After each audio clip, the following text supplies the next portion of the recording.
Okay, so let's start by talking about how arousal works in the body and the brain. So, your sexual desire is mediated by both a brake and an accelerator. What this means is that you can have all kinds of great sexual stimuli pressing down on that accelerator.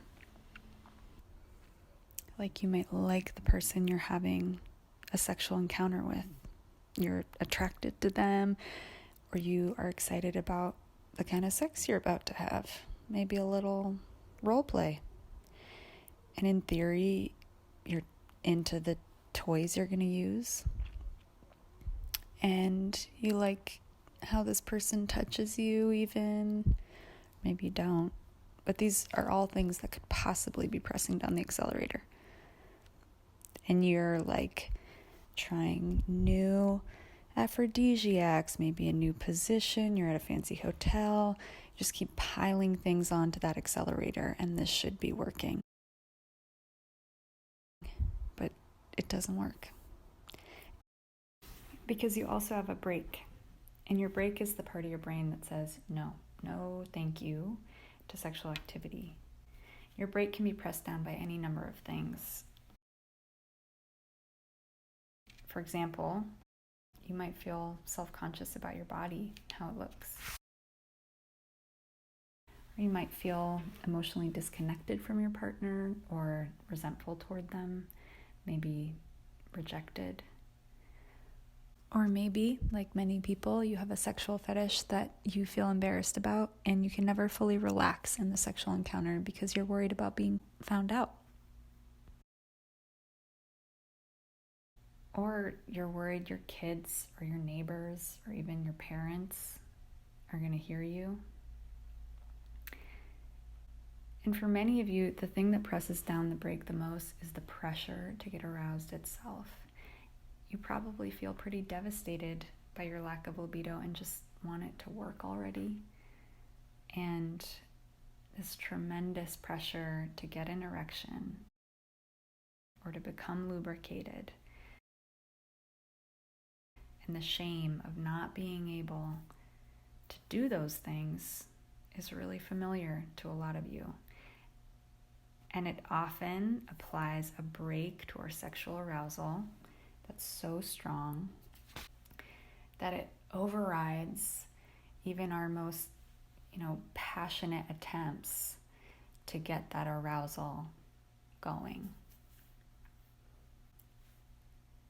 And for others of you, many of you, your brake will be the memory of a sexually traumatic experience or a series of sexually traumatic experiences.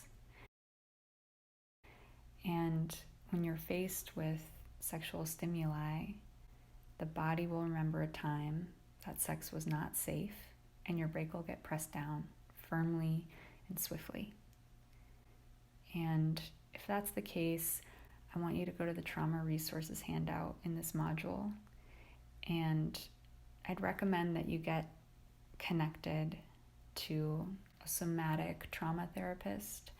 I use a modality called internal family systems, and it's my preferred modality, but just make sure it's a therapist who specializes in trauma and works with trauma in the body, not just a talk therapist.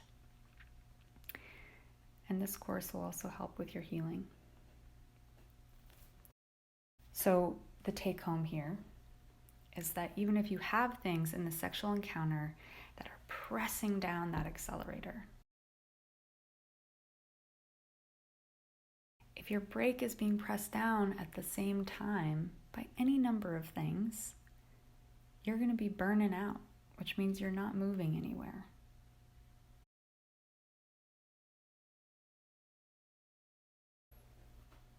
So what do we do about this brake?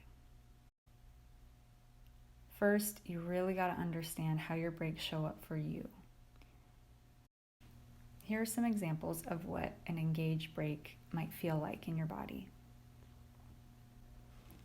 When you begin to get sexy with someone or yourself, and then you get this sinking feeling in your solar plexus. or maybe it's this tension in your chest. That's a break. That's how you know you're in a break. So how do your breaks show up in your body? How do you know when you've gone from being fully present in this sexual encounter to feeling like a part of you is off? There's something in the way. There's something messing this up. Your arousal is blocked. That's how you know what the breaks feel like in your body. We'll discuss what to do with the break in a little bit, but first you just need to get really clear what presses down my break. So I want you to download the PDF from lesson 2 called My Breaks.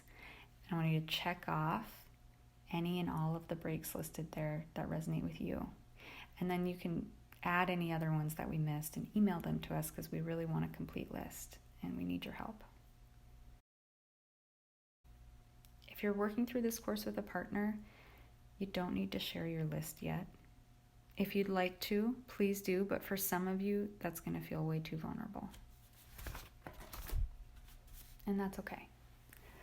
We'll get to that in a later section. For now, your job is to be honest with yourself about everything that causes you to shrink back from a sexual encounter. So pause here, download the PDF, circle your breaks, and then we'll move on to the next section.